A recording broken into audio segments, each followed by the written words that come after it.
about through the dedication and desire of our firefighters. It's something they wanted to establish. Wilson's Landing Fire Department was started back in 1983 through the desire and dedication of the residents of Wilson's Landing. From having to stand by helplessly while a neighbor's house burned to the ground, the idea of a fire department grew. A referendum was held to increase taxes, novel idea, to obtain a total of $5,000. This is to start a fire department. The population then included, and some of you are here, 15 homes. 15 homes brought that $5,000. The money was used to purchase equipment, pumps, hoses, nozzles, and a generator. Turnout gear was clothes, street clothes, and rubber boots. I don't think WorkSafe BC would buy into that one these days. Equipment was loaded onto a trailer and pulled by an old Wlfd pumper truck. Breathing apparatus? Well, they'd heard of that, but former chief back in, his name was Grant Carnine, recounts a fun story.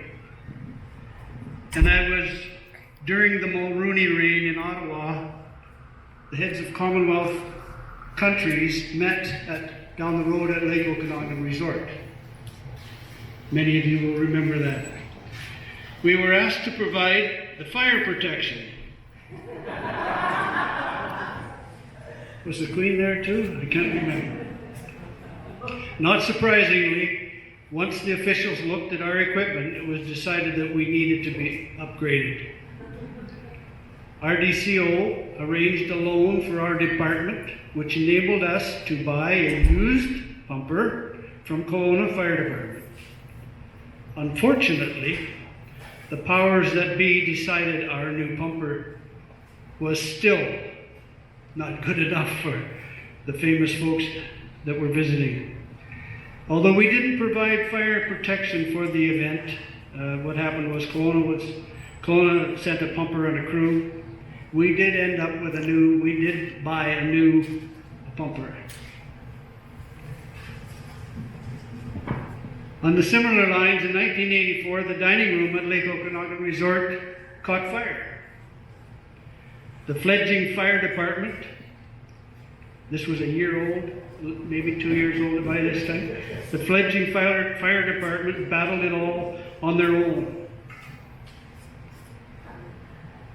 I don't know. Bob, could you tell us how many were members at that time?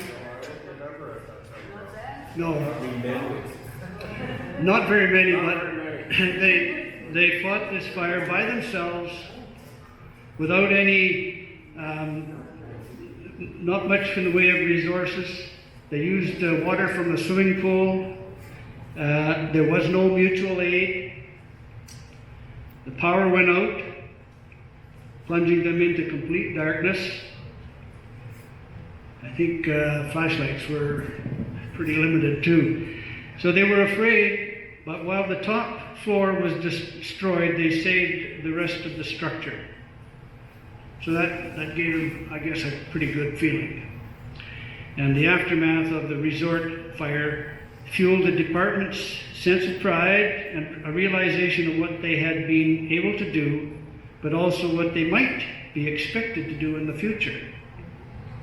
And that led to a long-term vision: a fire truck and a fire hall. This sense of pride and responsibility is what continues to fuel the firefighters, and it is what has led us to be here today as a first medical responder department. And we officially started at 8 o'clock this morning, so pretty remarkable.